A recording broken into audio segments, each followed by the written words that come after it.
3Rivers Archery, your longbow and recurve experts. Hi, I'm Jonathan Karch with 3Rivers Archery. Today we're going to talk about the Fletching Tape Cutting Board and show you how it works and a few of the tips to it. What you get is the board. You can supply your own tape. We also sell tape that goes with it, a double-sided tape. Nice one with ours is it's sized to fit exactly the width of the cutting board.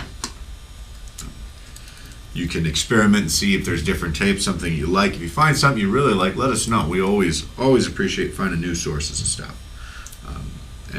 It's a real simple procedure here. It's marked on the sides of what length it is, so you pick what length you want to go. I do a 5-inch fletch. So you lay it down. Being a double-sided tape, it's going to be sticky on this side. So you only want to push down lightly just so it holds in place. Then you go all the way down to the end. Then using scissors, or however you want to go about it, I have nice tables, so I try not to cut into them too much. Cut it flat. Okay, so now you have the tape on the jig. Like I said, it's very lightly pushed on there. You can use a few different things now to actually cut the tape. And what you get is a few different rolls. You get 1, 2, 3, 4, 5, 6 actual tapes at once. You can use from a razor blade, nice sharp knife. The biggest thing to watch for is how much pressure you're applying. You want to cut the tape, of course, but you don't want to be digging the grooves too deep. Otherwise, you're going to wear out the jig a lot sooner than you need to. You can cut them one at a time. You can cut all 6 at once and just leave them there. Like I said, since it's adhesive tape, it's going to hold right there.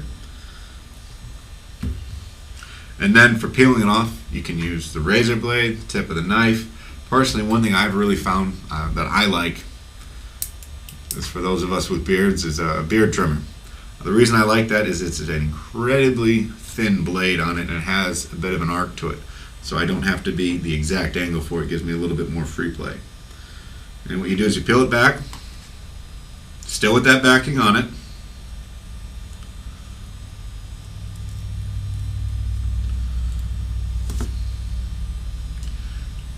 And then what we have, I use a Bitzenberger jig myself. I've already got my feather laid up in there. Just like if you were applying glue, you put it right on it. Put it right down the center. I do light pressure at first, and I hold down the tip with my thumb. That way you can angle it, lay it out a little bit nicer, kind of eyeball it down.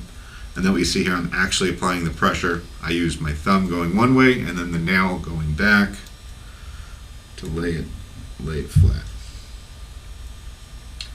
And then, nice thing with using these, if there's any excess, trim it right off. And you can also do it to the front if it's got kind of an angled tip, like a lot of fletching cuts do. That way there's not a lot of excess laying off. Nice thing really with tape to show it off well is it's strong. It holds very strong to it. Grab it on just the feather here, grab it on the back of the shaft down here. I mean, that's bending carbon right there, folks. So tape is strong. But even with that, I still recommend to put just a dab of glue on the front edge and the back edge, just so it doesn't wiggle around, holds it in place, and then also creates a nice clean transition from the shaft to the feather.